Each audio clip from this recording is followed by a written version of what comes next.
آخر کیا پایا تم نے؟ آواز بلند تھی۔ کچھ بھی نہیں، لہجہ دھیما تھا۔ تمہیں کیا لگا تھا کہ میکائل کے خلاف بات کرنے کے بعد اگر وہ تمہارے بارے میں غلط خبریں پھیلائے گا تو اس سے تمہیں کوئی فرق نہیں پڑے گا، یا تمہارے فینس بھی ان خبروں پر یقین نہیں کریں گے؟ یہ سوال سن کر اس نے سوچا، ہاں وہ یہی سمجھتی تھی۔ اسے لگا تھا کہ اسے ان خبروں سے کوئی فرق نہیں پڑے گا اور نہ ہی ان لوگوں کو جو اسے چاہتے تھے، لیکن اب اسے ان سب خبروں سے صرف فرق ہی نہیں، بہت تکلیف بھی پہنچ رہی تھی۔ اور کیا تمہارے گھر والے، تمہارا شوہر، وہ بھی ان خبروں پر یقین نہیں کریں گے؟ افسوس کہ تم نے خوش فہمیاں پال رکھی تھیں۔ تمہارا ساتھ تو کسی نے نہیں دیا۔ اور ہاں، ایک اور بات۔ اس وجود کی بڑی سیاہ آنکھوں میں عجیب سی چمک امڑ آئی۔ کیا؟ اس نے بکھرے بکھرے سے انداز میں پوچھا۔ تم ایسے کیوں ہنس رہی ہو؟ اس وجود کو ایک دم فاتحانہ سے انداز میں مسکراتا ہوا دیکھ کر اس نے پوچھا۔ وہ اس کی یوں مسکرانے کی وجہ سمجھ نہیں پا رہی تھی۔ کیا تمہیں اللہ نے بھی نہیں بچایا؟ تمہیں تو اللہ پر بہت یقین ہے نا، تو پھر اس نے تمہارے ساتھ یہ سب کیوں ہونے دیا؟ یہ سوال سنا تو اس کا دل ایک دم زور سے دھڑکا اور پھر اسے لگا اس کے گلے میں کسی نے ایک پھندا ڈال دیا ہو۔ خاموش ہو جاؤ، مجھے تکلیف ہو رہی ہے، اس نے اپنے سینے پہ ہاتھ رکھتے ہوئے گھٹ گھٹ کر کہا۔ دل میں تکلیف کی شدت اب بہت زیادہ بڑھ گئی تھی۔ وہ وجود یعنی شیطان، جو انسان کا ابدی دشمن ہے، وہ اسے فریب میں مبتلا کر رہا تھا، اسے نا امید اور مایوس کر رہا تھا، اور یہی اس کا کام ہے۔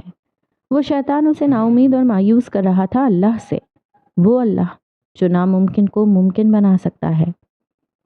تم جانتی ہو تمہیں صرف اور صرف ذلت ملی ہے، تم تو رسوا ہو گئی ہو، نینا احسن رسوا ہو گئی ہے۔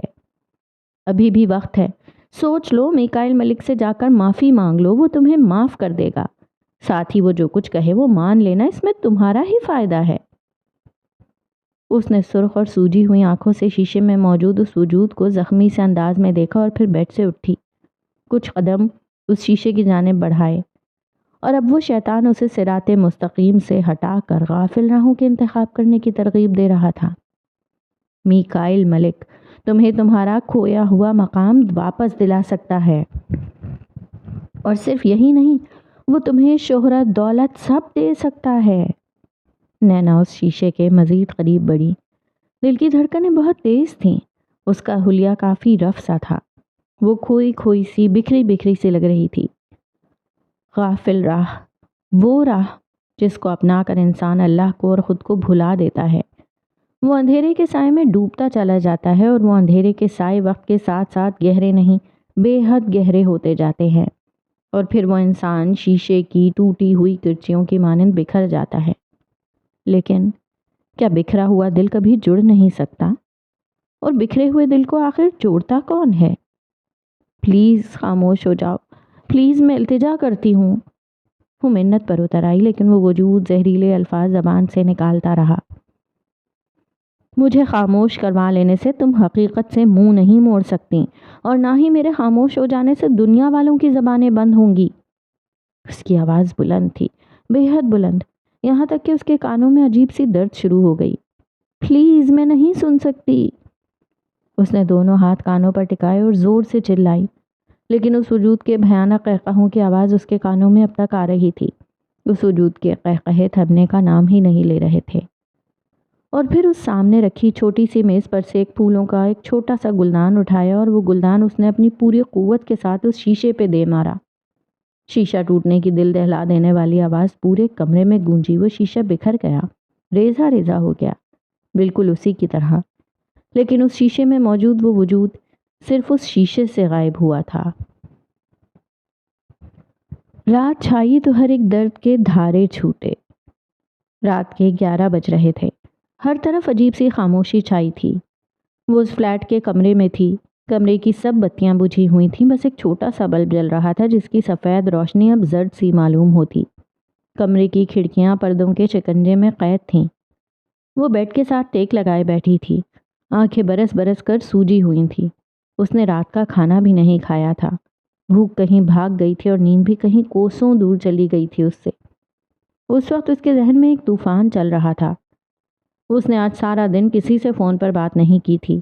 موبائل صبح سے بند پڑا تھا۔ دل میں جہاں بہت سے اندیشوں، وسوسوں اور ابہام کا بسیرا تھا، وہیں اس کے دل میں اس کی یادیں بھی بار بار امڑ رہی تھیں۔ وہ گھر دیر سے آیا۔ رات کے گہرے اور تاریک سائے ہر طرف پھیلے تھے۔ موسم میں خنکی کی لہریں ہر سو قائم تھیں۔ وہ گھر آیا اور سیدھا لیونگ روم میں گیا۔ اس کے آتے ہی نینا نے اس کا ہمیشہ کی طرح خوش دلی سے استقبال کیا اور پھر اس کے لیے ٹھنڈے پانی کا گلاس لے کر آئی۔ گلاس سامنے موجود سینٹر ٹیبل پر رکھا اور کسی کام سے لیونگ روم سے باہر نکلی۔ اس کے جانے کے بعد براق نے سینٹر ٹیبل پر سے پانی کا گلاس اٹھایا اور دل ہی دل میں اللہ کا بہت شکر ادا کیا۔ اس نے کبھی نہیں سوچا تھا کہ اسے اتنا خیال کرنے والی شریک حیات ملے گی۔ کیسا دن گزرا؟ کچھ ہی لمحوں بعد وہ لیونگ روم میں واپس لوٹی۔ ویسے ہی جیسے ہمیشہ گزرتا ہے، اس نے قدرے بیزاری سے کہا۔ وہ مسکرائی۔ کھانا لاؤں؟ وہ جوتے اتار کر صوفے کی پشت کے ساتھ ٹیک لگا کر بیٹھا تو اس نے پوچھا۔ میں کھانا کھا کر آیا ہوں۔ اوہ ٹھیک ہے۔ وہ یہ کہتے ہوئے سینٹر ٹیبل کی جانب بڑھی، شیشے کا خالی گلاس اٹھایا اور رخ موڑ لیا۔ تم نے کھانا کھایا؟ براق کے سوال پر اس نے آنکھیں میچ لیں، یوں کہ وہ اسی سوال سے بچنا چاہ رہی ہو۔ مجھے لگا تھا کہ شاید آپ نے گھر پر کھانا کھانا ہے۔ اس نے رخ موڑ کر شانے اچکاتے ہوئے کہا۔ میں نے تمہیں میسج کر دیا تھا کہ میں آج لیٹ ہو جاؤں گا۔ اس نے آنکھیں چھوٹی کرتے ہوئے کہا۔ میں نے میسج نہیں دیکھا۔ اسے ایک دم یاد آیا۔ اب کی بار براق خاموش ہو گیا اور اس نے افسوس سے نفی میں سر ہلایا۔ نینا نے نظریں جھکا لیں، چہرہ ہمیشہ کی طرح سرخ ہونے لگا۔ ایسے مت کیا کرو نینا، اس نے نرمی سے کہا۔ آئندہ خیال رکھوں گی، جواب فوراً دیا گیا۔ اب کھانا لگاؤ اور کھاؤ۔ جب تک تم کھانا نہیں کھاؤ گی میں ڈرائنگ روم میں تمہارے ساتھ ہی رہوں گا۔ وہ یہ کہتا صوفے سے اٹھا۔ میں تھوڑی دیر تک کھانا کھاتی ہوں، اس نے ہمیشہ کی طرح نخرے دکھائے۔ رات کے 11 بج رہے ہیں۔ اس نے دیوار پر لٹکی گھڑی پر وقت دیکھتے ہوئے اسے باور کرایا۔ اچھا میں کھانا لگاتی ہوں۔ وہ یہ کہتے ہوئے رخ موڑنے ہی لگی تھی کہ براق نے اس کا ہاتھ نرمی سے تھام لیا۔ نینا اگر میں لیٹ ہو جایا کروں تو کھانا کھا لیا کرو، چاہے میرے لیٹ ہونے کا میسج تمہیں آئے یا نہ آئے، ٹھیک ہے؟ اس نے اب کی بار اس کے کندھوں پر نرمی سے اپنی گرفت جماتے ہوئے کہا۔ اس نے مسکرا کر اس بات میں سر ہلا دیا۔ مجھے ایسے بالکل اچھا نہیں لگتا کہ میری بیوی میری وجہ سے بھوکی رہے۔ وہ یہ سن کر خاموش رہی، دل میں اللہ کا کئی بار شکر کیا کہ اسے اللہ نے اتنا خیال رکھنے والا شخص دیا۔ وہ خوبصورت اور حسین یادوں کے شکنجے سے باہر نکلی۔ آنکھیں کب برسنا شروع ہوئیں اسے اندازہ ہی نہیں ہو سکا۔ اس کے گال بھیگ چکے تھے۔ ایک گہری سانس لے کر اس نے تکیے کے ساتھ رکھا موبائل اٹھایا۔ بے دلی کے ساتھ اس نے موبائل کو آن کیا۔ اسکرین روشن ہوئی۔ اس کی روشنی نینا کی سرخ پڑی آنکھوں پر چبھی تھی۔ اس نے کال لاگ چیک کرنا چاہا لیکن تبھی موبائل کی اسکرین پر وہ نام اور نمبر چپکا۔ براق کالنگ۔ یہ نام پڑھ کر اس کے ہاتھ ایک دم کپ کپائے۔ دل کی دوڑ تیز ہو گئی، چہرے پہ ناسمجھی کی کئی لہریں امڑ آئیں۔ فون کی رنگ ابھی تک جاری تھی اور پھر اس نے نہ چاہتے ہوئے بھی فون پک کر لیا۔ اگر براق اسے ابھی کال کر رہا تھا تو اسے یہی لگا تھا کہ وہ نہیں جانتا ہوگا ان خبروں کے بارے میں جن میں نینا کی کردار کشی کی جا رہی تھی۔ اسے یہی لگا تھا کہ ان خبروں کو پڑھنے کے بعد براق اسے کال تو کیا میسج بھی کرنا پسند نہیں کرے گا۔ اور تو اور اسے اس بات کا بھی احساس ہو گیا تھا کہ اس کے ادھر اپنے ہی کئی مسئلے تھے، ادھر کے مسائل کے بارے میں معلوم کرنے کا اس کے پاس وقت ہی کہاں ہوگا۔ فون پک کرنے کے بعد دوسری جانب سے معمول کے مطابق حال چال پوچھا گیا۔ اس نے بھی خود کو سنبھالتے ہوئے ہر بات کا جواب معمولی سے انداز میں دیا۔ پھر ایک طویل خاموشی چھا گئی۔ سلطان اور سلطانہ ایک دوسرے سے کچھ نہ کہتے ہوئے بھی بہت کچھ کہہ گئے۔ یہی الفت کی زبان ہے جو الفاظ کی محتاج نہیں ہوتی۔ براق، لوگ کیوں چھوڑ جاتے ہیں؟ سلطانہ نے خاموشی توڑی۔ اور آخر لوگ آپ کا اعتماد کیوں توڑ دیتے ہیں؟ اس نے مزید پوچھا۔ دوسری جانب براق یہ سن کر زیر لب معنی خیز انداز میں مسکرایا۔ اس کی نیلی آنکھوں میں ایک خاص چمک امڑ آئی۔ کیونکہ یہ دنیا پرفیکٹ نہیں ہے، اور اگر یہ دنیا پرفیکٹ ہوتی تو اگلا جہان کیا کہلاتا؟ جواب ہمیشہ کی طرح گہرے انداز، نرم لہجے میں دیا گیا۔ اس کے یہ الفاظ تابناک دھاگوں کی مانند ابھر رہے تھے جو تاریکی کو روشنی میں بدل رہے تھے۔ تم جانتی ہو اللہ قرآن میں کیا فرماتا ہے؟ اس کے سوال پر اس نے چند لمحے سوچا اور پھر کچھ کہنے کے لیے لب کھولے کہ ہر مشکل کے اس نے مزید سوچا، ہر مشکل کے بعد آسانی ہے، اور پھر بات مکمل کی۔ دوسری جانب سے سلطان نے نفی میں سر ہلایا۔ نہیں، اللہ فرماتا ہے کہ ہر مشکل کے ساتھ آسانی ہے، اور یہ سن کر وہ خاموش ہو گئی۔ یہ الفاظ اس کے انتہائی ویران دل میں امید اور اس کی زخمی روح کو شفا بخش رہے تھے، اور بے شک شفا بخشنے والی ذات اللہ ہی کی ہے۔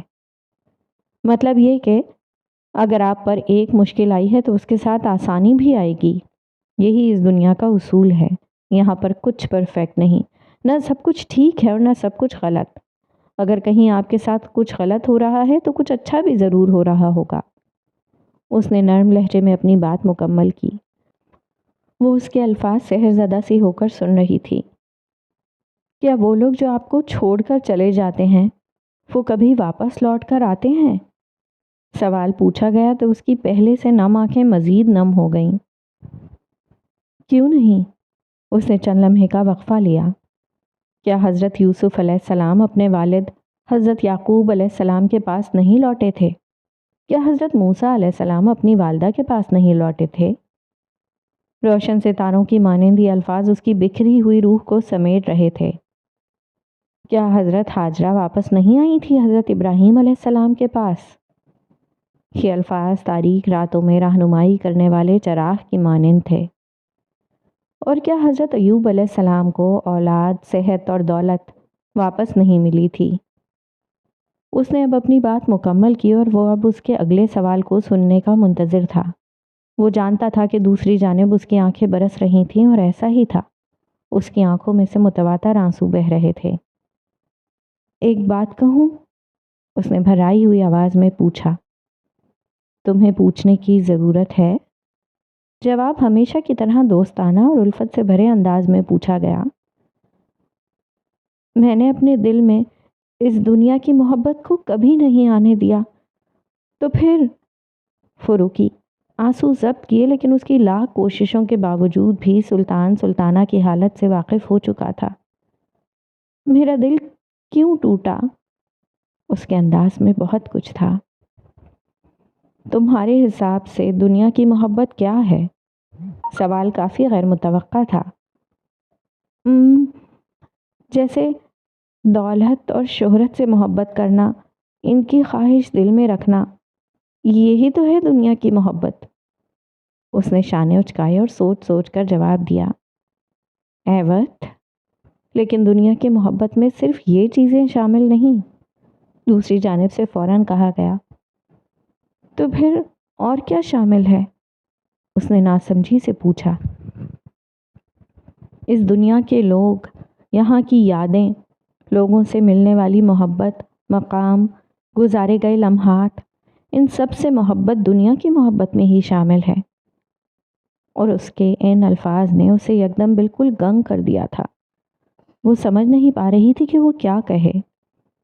کیا میرا دل اس لیے ٹوٹا ہے کہ میرے دل میں دنیا کی محبت آ گئی تھی؟ سوال ایک نہیں کئی بار اس کے ذہن میں آیا۔ وہ اپنا مسئلہ سمجھ رہی تھی اور وہ اب یہ بھی جانتی تھی کہ اسے اب کرنا کیا ہے۔ میں فون رکھتی ہوں، اس نے فون رکھتے ہوئے کہا۔ اس نے بھی یہ سن کر فون رکھ دیا۔ دوسری جانب سے براق نے موبائل کی اسکرین پر ایک نظر دوڑائی۔ وہاں اب ایک ویب سائٹ کھلی تھی۔ کچھ ہی لمحے پہلے اس اسکرین پر اس کا نام روشن تھا، لیکن اب بھی اسی کا نام روشن تھا یہاں۔ یہ وہ ویب سائٹ تھی جس میں وہ خبر روشن تھی جس کا نینا کو ڈر تھا۔ ڈر تھا کہ کہیں براق یہ خبر پڑھ نہ لے، لیکن وہ کیا جانے کہ براق نے وہ خبر کب کی پڑھ لی تھی۔ ان خبروں کو دیکھ کر وہ زیر لب اداسی سے مسکرایا۔ ہمت مت ہارنا نینا، اللہ حق پر چلنے والوں کے ساتھ ہے، وہ زیر لب بڑبڑایا۔ باب نمبر 12۔ ہوا میں دست بردار۔ جب کچھ نہ ہوئے تو کہے کاش ہوئے، جب سب ہوئے تو کہے کاش نہ ہوئے، یوں ہی اسماعیل سے ابراہیم دست بردار نہ ہوئے۔ اصل پانے کے لیے چاہت سے دستبردار ہونا ہوئے جو دستبردار پالے خدا، ہوئے جو دستبردار پالے خدا، اور مل جاوے اسے واپس اپنی چاہ، اور مل جاوے اسے واپس اپنی چاہ۔ بقلم نگاہ راحیل۔ رات گہری ہو چکی تھی، آسمان پر چاند اب ہلکا ہلکا سا دکھائی دیتا۔ فلیٹ کے اس کمرے میں ہر سو خاموشی چھائی تھی، تمام بتیاں جلی تھیں، ہر طرف سفید روشنی پھیلی ہوئی تھی۔ وہ اس وقت ایک لمبے سے ریشمی فراک میں ملبوس تھی، سر اور کندھوں کو دوپٹے سے ڈھکا ہوا تھا۔ بیڈ پہ بیٹھی اس نے اپنے سامنے قرآن پاک کو رحل میں رکھا ہوا تھا، نم سی سیاہ آنکھوں میں بہت کچھ تھا۔ وہ قرآن مجید کو ترجمے اور تفسیر کے ساتھ پڑھتی رہتی تھی، اور آج بھی وہ قرآن مجید کو ترجمے اور تفسیر کے ساتھ پڑھ رہی تھی، بالکل شروع سے۔ پہلے اس نے طاؤس پڑھا، اس کے بعد اس نے اس کی تفسیر پڑھی۔ آج کچھ مختلف ہوا۔ وہ طاؤس کی تفسیر کئی مرتبہ پہلے بھی پڑھ چکی تھی، لیکن آج وہ ایک جگہ آ کر رک گئی۔ اسے یاد تھا جب اس نے پہلی مرتبہ قرآن پاک کو ترجمے اور تفسیر کے ساتھ پڑھنا شروع کیا تھا، تب اس نے طاؤس کی تفسیر میں کچھ ایسا پڑھا تھا جس کا جواب اسے آج تک نہیں مل سکا تھا۔ شیطان سے پناہ کے معنی ہیں شیطان سے حفاظت۔ چونکہ شیطان غیر محسوس طور پر انسان کی فکر پر اثر انداز ہوتا ہے، اس لیے اس سے پناہ مانگی جاتی ہے۔ وہ کافی متوجہ ہو کر تفسیر پڑھ رہی تھی، اور اسی دوران اس کے ذہن کے پردوں پر ایک سوال ابھرا۔ آخر اس کا کیا مطلب ہوا کہ شیطان انسان کی فکر پر غیر محسوس طور پر اثر انداز ہوتا ہے؟ آج اسے اس سوال کا جواب مل رہا تھا۔ اس نے کہیں پڑھا تھا کہ شیطان انسان کو ہر وقت بہکانے کی کوشش کرتا ہے۔ اگر ایک طریقے سے بہکا نہ پائے تو مزید حربے آزماتا ہے، انسان کو بہکانے اور گمراہ کرنے کے لیے۔ کبھی کبھی انسان سمجھ نہیں پاتا کہ اسے شیطان کس طریقے سے گمراہ کر رہا ہے، لیکن اس کے جال سے نکلا جا سکتا ہے، اور اس جال سے نکلنے کا طریقہ صرف یہی ہے کہ انسان اللہ کی کتاب کو مضبوطی سے تھام لے، ہر وقت اس کتاب سے رہنمائی حاصل کرتا رہے۔ نینا نے ابرو اچکائے۔ اسے سمجھ آ گئی تھی کہ اس کے اوپر اللہ نے جو آزمائش ڈالی تھی، اس پر شیطان اسے کس طرح سے گمراہ کرنے کی کوشش کر رہا تھا۔ اس کے دل میں مایوسی، افسردگی، شرمندگی اور نہ جانے کس کس منفی جذبے کو ڈال کر وہ اسے مایوس اور گمراہ کر رہا تھا۔ اس نے پہلے جب بھی کبھی قرآن پاک کی تفسیر میں شیطان کا انسان کی فکر پر غیر محسوس طور پر اثر انداز ہونے کے بارے میں پڑھا تھا، تو وہ کبھی اس بارے میں ٹھیک سے نہیں سمجھ پائی تھی۔ یہ سوال ہمیشہ اس کے ذہن میں آتا کہ آخر شیطان انسان کی فکر پر غیر محسوس طور پر اثر انداز کیسے ہوتا ہے، اور آج اسے اپنے سوال کا جواب مل گیا تھا۔ اس نے ایک گہری سانس اندر کو کھینچی۔ دل اب پہلے سے کچھ کم بھاری تھا۔ اس نے موبائل کی پاور آف کر رکھی تھی۔ سنگل بیڈ کی سائڈ ٹیبل پر اس کا موبائل پڑا تھا۔ اس نے براق سے فون پر بات کرنے کے بعد کال لاگ چیک کیا تھا۔ احسن صاحب اور حلیمہ صاحبہ کی کوئی کال نہیں آئی ہوئی تھی۔ ایسا ہو ہی نہیں سکتا تھا کہ انہیں نینا سے متعلق خبروں کے بارے میں معلوم نہ ہوا ہو۔ یقیناً احسن صاحب اس سے ناراض نہیں، بہت ناراض ہوں گے، اور تو اور انہوں نے ہی حلیمہ صاحبہ کو بھی منع کیا ہوگا اسے کال کرنے سے۔ وہ اب سورہ فاتحہ کا تعارف پڑھ رہی تھی۔ صفحے پہ تحریر کردہ سطور پر انگلی پھیرتے ہوئے وہ زیر لب وہ الفاظ پڑھ رہی تھی جو اس صفحے پر تحریر تھے۔ اس کے لب یکدم آپس میں جڑے۔ وہ چند لمحے کے لیے صفحے پہ لکھی ان دو سطور کو دیکھنے لگی۔ باہر اب ہلکی ہلکی سی ٹھنڈی ہوا چل رہی تھی۔ اگست کا پہلا ہفتہ چل رہا تھا۔ موسم میں خنکی تو بالکل بھی شامل نہ تھی، لیکن پھر بھی آج اس وقت ٹھنڈی ہوا کے ہلکے ہلکے سے جھونکے فضا میں رقص کر رہے تھے۔ کمرے کی کھڑکی پر گرے پردے ہلکی سی ٹھنڈی ہوا کے باعث لہرائے۔ الفاتحہ کے معنی ہیں دیباچہ۔ دیباچہ کے معنی ہوتے ہیں شروعات۔ کیسی شروعات؟ اس نے دل ہی دل میں خود سے سوال کیا۔ اس سوال کا جواب اسے کبھی نہ مل سکا، مگر آج اس کے دل میں کچھ تھا۔ وہ چاہتی تھی کہ اس سوال کا جواب بھی ڈھونڈے جس طرح سے اسے اپنے پچھلے سوال کا جواب بھی مل گیا تھا۔ اس نے ہاتھ ٹھوڑی کے نیچے رکھا، ابرو سکڑ گئے، چہرے پہ سوچ کی شکنیں نمودار ہوئیں۔ چند لمحے وہ سوچتی رہی۔ جب اس نے اپنے اسکول میں مس آمنہ سے علامہ اقبال کی وہ شاعری سنی تھی جس کے باعث اس نے فیصلہ کیا تھا کہ وہ قرآن کو سمجھ کر پڑھے گی، پھر اس نے یاد کیا جب اس نے قرآن کو سمجھ کر پڑھنا شروع کیا تو اس کی زندگی میں کیا کیا تبدیلیاں آئیں۔ جب اس نے قرآن پڑھنا شروع کیا تو اسے کامیابیاں ملیں، جس پر اسے کوئی تکبر یا غرور نہیں تھا، کیونکہ قرآن پڑھ کر اسے یہ بات سمجھ آ گئی تھی کہ کامیابیاں دینے والی ذات تو اللہ کی ہے۔ اگر اس نے اللہ کی کتاب کو نہ تھاما ہوتا تو آج اسے اپنی کامیابیوں پر غرور ہوتا، اور کیا معلوم اسے یہ کامیابیاں ملی ہی نہ ہوتیں۔ اسے یاد آیا جب وہ ناکام ہوئی، کیسے وہ مایوس ہونے کے بجائے اللہ کی رضا میں راضی رہی، کیونکہ یہ بھی اس نے قرآن سے ہی سیکھا تھا کہ ناکامی پر مایوس نہیں ہونا چاہیے، اللہ کو مایوسی پسند نہیں۔ اور اسی وجہ سے وہ جب ناکام ہوئی اس نے اپنی ذات کو پرکھا، اپنا موازنہ کیا کہ وہ کہاں کہاں غلط تھی، اس نے کیا غلط فیصلے کیے جس کے باعث اسے ناکامی ملی۔ اگر اس نے قرآن کو اپنی زندگی میں شامل نہ کیا ہوتا تو وہ جانتی تھی کہ وہ ضرور مایوس ہو جاتی، اور اگر آج وہ کچھ پل کے لیے مایوسی کا شکار ہوئی تھی تو اب وہ مایوسی کی ان لہروں سے چھٹکارا بھی حاصل کر چکی تھی۔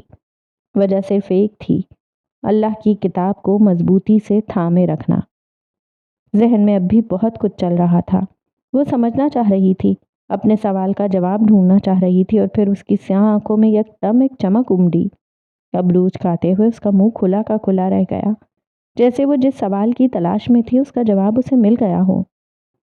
الفاتحہ کے معنی ہیں دیباچہ، اور دیباچہ کے معنی ہیں شروعات، اور اب سوال یہ ہے کہ یہ کس منزل کی شروعات ہے؟ تو وہ تیز لہجے میں خود کلامی کر رہی تھی، نینا آخر کار تمہیں اس کا جواب بھی مل گیا۔ اس کی آنکھیں نم ہوئیں، لہجہ خوشی سے بھیگا بھیگا سا تھا۔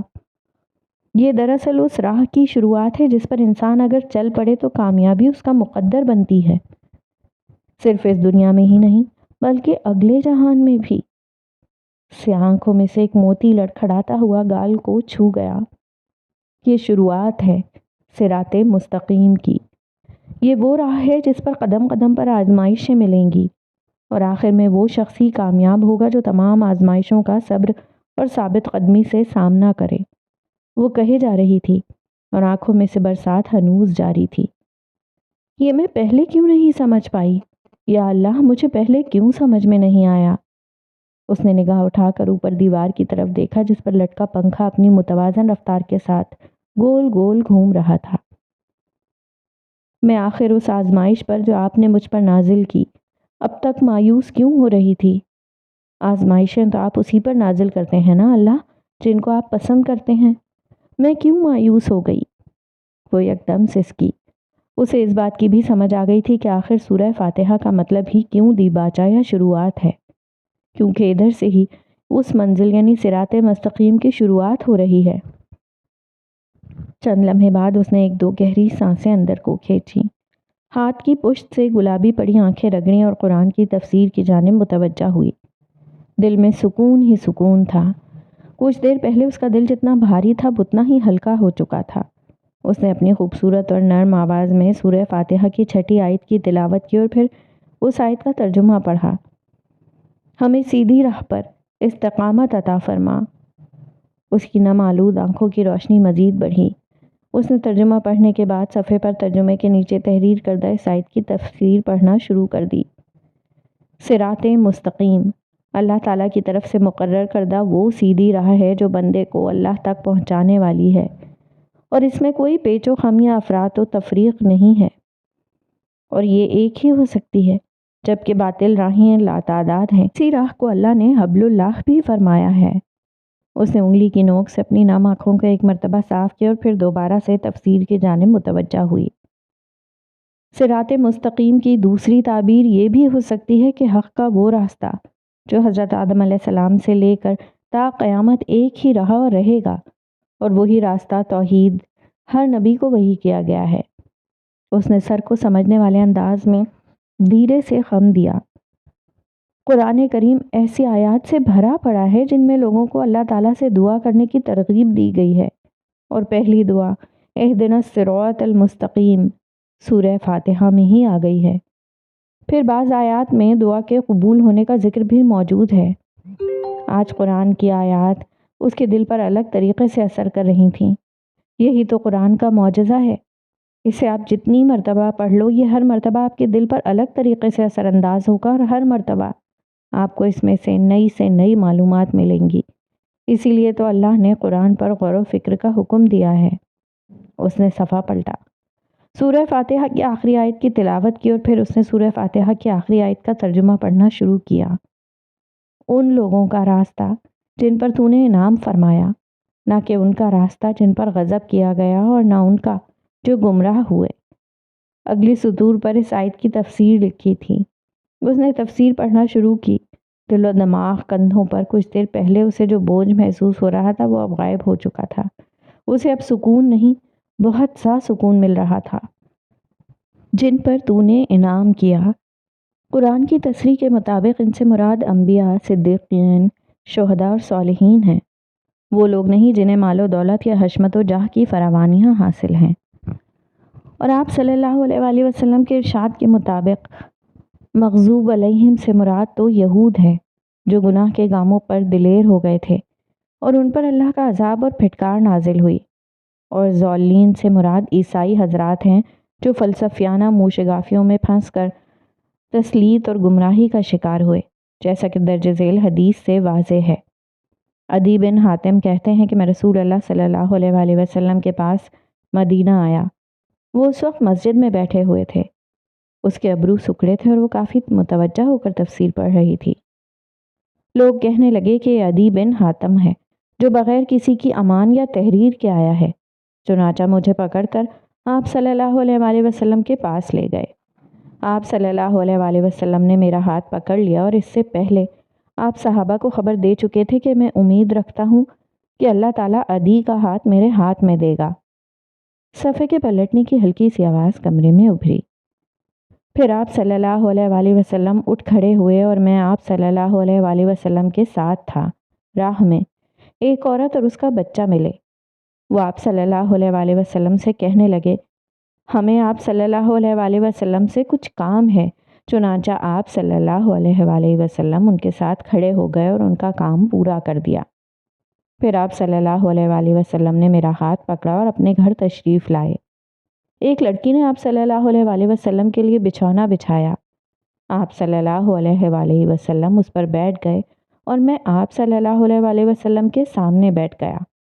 آپ صلی اللہ علیہ وآلہ وسلم نے اللہ کی حمد و ثنا بیان کی اور پھر مجھے کہا، وہ کون سی بات ہے جو تمہیں لا الہ الا اللہ کہنے سے باز رکھتی ہے؟ کیا تم اللہ کے سوا کوئی اور الہ جانتے ہو؟ میں نے کہا نہیں۔ پھر آپ صلی اللہ علیہ وآلہ وسلم نے کچھ دیر باتیں کیں اور پھر پوچھا، تمہیں اللہ اکبر کہنے سے کون سی چیز دور رکھتی ہے؟ کیا اللہ سے کسی بڑی چیز کو تم جانتے ہو؟ میں نے کہا نہیں۔ وہ معنی خیز انداز میں زیر لب ہلکا سا مسکرائی۔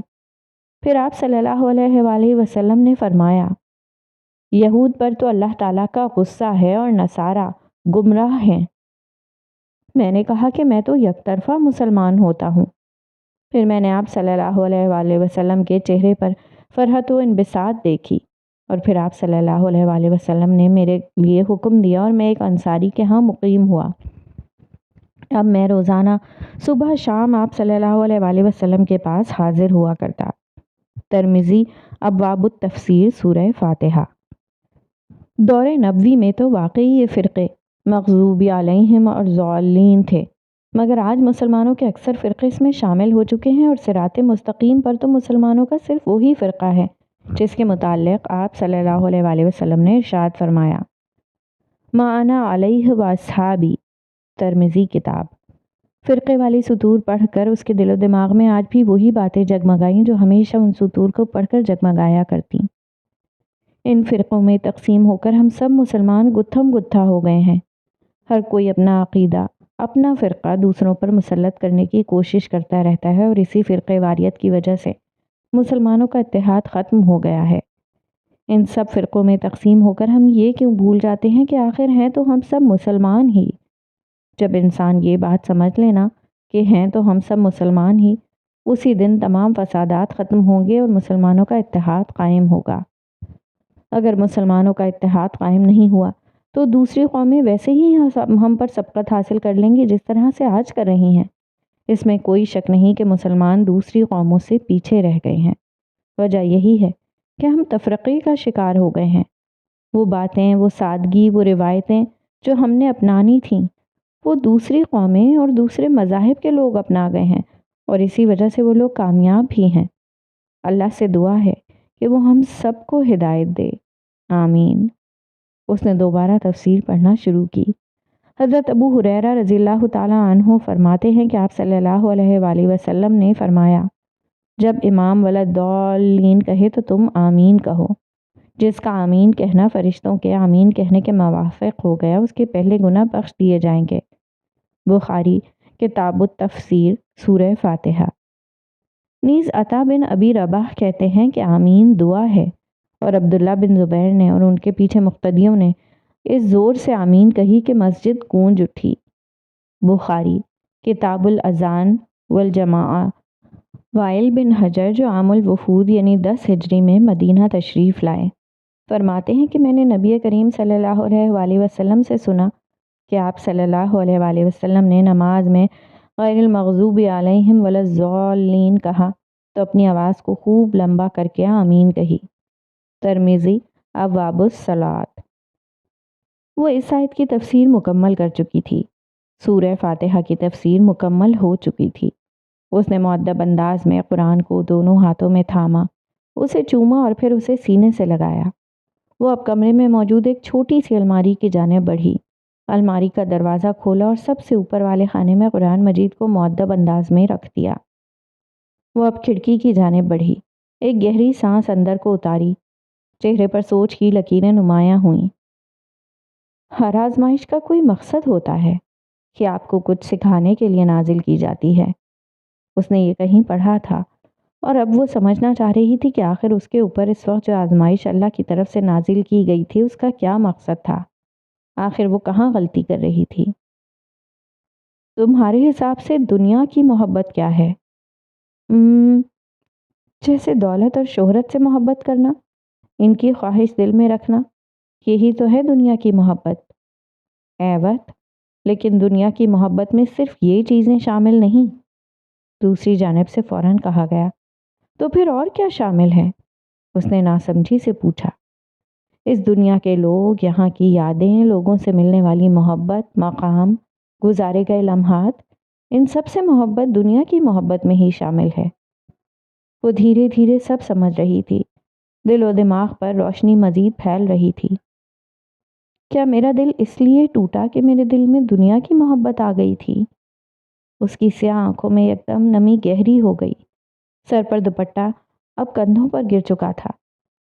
وہ مانا خیز نگاہوں سے کھڑکی سے باہر دیکھ رہی تھی، جہاں اس وقت آسمان بالکل خالی تھا، چاند ستارے کچھ بھی وہاں موجود نہ تھا۔ یہ سچ ہے، میرے دل میں دنیا کی محبت آ گئی تھی۔ اس نے دل ہی دل میں اعتراف کیا، میں جو بھی کام کرتی ہوں ہمیشہ اللہ کی رضا کے لیے کرتی ہوں، اور پھر جب مجھے لوگوں کی طرف سے تعریف، ستائش، عزت ملتی تو میرا دل باقی لوگوں کی طرح ہی کھل اٹھتا۔ اس نے ضبط سے لب کاٹے۔ لیکن دنیا کی تعریف، ستائش، عزت، ان سب کو نہ چاہتے ہوئے بھی میں نے کہیں نہ کہیں اپنے دل میں جگہ دے دی۔ میں جو بھی کام کرتی تو یہ خیال جب بھی آتا میرے دل و دماغ میں کہ اللہ مجھ سے راضی ہوگا، تبھی یہ خیال بھی میرے دل و دماغ میں آتا کہ لوگ مجھے کتنی عزت دیں گے، میری کتنی تعریف کریں گے۔ برسات ایک بار پھر جاری ہو گئی۔ اس کی باتوں کا ہرگز یہ مطلب نہیں تھا کہ وہ دکھاوا کرتی تھی۔ دکھاوا یہ نہیں ہوتا، کیونکہ دکھاوے میں انسان جو کچھ کر رہا ہوتا ہے وہ سب مصنوعی ہوتا ہے، اور اس میں انسان کو صرف ایک چیز چاہیے ہوتی ہے، لوگوں کی رضا۔ اللہ، میں کیسے بھول گئی کہ ہر کام صرف اور صرف آپ کی رضا کے لیے ہونا چاہیے۔ دل تو صرف آپ کی جگہ ہے اللہ تعالیٰ، اس میں کسی اور شے، کسی شخص اور اس دنیا کی کوئی جگہ نہیں۔ اس نے آنکھیں موند لیں، آنسو اس کی آنکھوں سے لڑکھڑاتا ہوا اس کی ٹھوڑی کو چھو گیا۔ اسے اب اپنا مسئلہ سمجھ آ گیا تھا۔